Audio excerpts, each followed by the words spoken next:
ಸಂಪುಟ ವಿಸ್ತರಣೆ ಬೆನ್ನಲ್ಲೇ ಶಾಸಕ ಪ್ರದೀಪ್ ಈಶ್ವರ್ ಟ್ವೀಟ್ ಮಾಡಿದ್ದಾರೆ. ಕಾಂಗ್ರೆಸ್ ಪಕ್ಷದ ಸಿದ್ಧಾಂತವೇ ನಮ್ಮ ಶಕ್ತಿ, ನಮ್ಮ ಹೆಮ್ಮೆ. ಕಾಂಗ್ರೆಸ್ ಪಕ್ಷ ಕೇವಲ ಒಂದು ರಾಜಕೀಯ ಪಕ್ಷ ಅಲ್ಲ.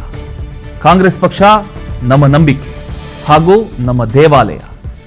2028ರ ಒಂದು ಚುನಾವಣೆಯಲ್ಲಿ ಕಾಂಗ್ರೆಸ್ ಕಟ್ಟುವಲ್ಲಿ ಶ್ರಮಿಸ್ತೇವೆ. 2029ರ ಕೇಂದ್ರದಲ್ಲಿ ರಾಹುಲ್ ಗಾಂಧಿಯನ್ನ ಪ್ರಧಾನಿ ಮಾಡ್ತೇವೆ.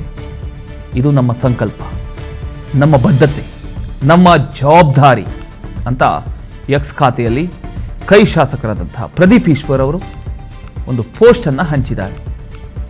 ಎಸ್, ಆ ಹಂಚಿಕೊಂಡಿರತಕ್ಕಂಥ ಒಂದು ಪೋಸ್ಟನ್ನು ನೀವು ನೋಡಬಹುದು. ಎಸ್, ಅವರ ಒಂದು ಪೇಜಲ್ಲಿ ಈ ಒಂದು ಪೋಸ್ಟನ್ನು ಹಾಕಿ 2028ಕ್ಕೆ ಮತ್ತೆ ಬರ್ತೇವೆ, ಅದಕ್ಕೆ ಶ್ರಮಿಸ್ತೇವೆ. ಹಾಗೆ 2029ಕ್ಕೆ ರಾಹುಲ್ ಗಾಂಧಿಯವರನ್ನು ಪ್ರಧಾನಿಯನ್ನಾಗಿ ಮಾಡ್ತೇವೆ, ಅದಕ್ಕೂ ಕೂಡ ಹೋರಾಟ ನಡೆಸ್ತೇವೆ ಅನ್ನುವಂಥ ರೀತಿಯಲ್ಲಿ ಅವರು ಟ್ವೀಟನ್ನು ಮಾಡಿದ್ದಾರೆ.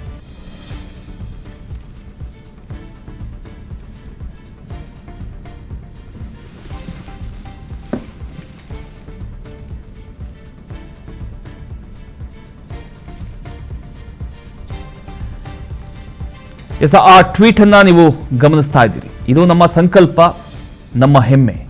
2028ರ ಚುನಾವಣೆಯಲ್ಲಿ ಕಾಂಗ್ರೆಸ್ ಕಟ್ಟುವಲ್ಲಿ ನಾವು ಶ್ರಮಿಸ್ತೇವೆ ಅಂತ ಹೇಳಿದ್ದಾರೆ.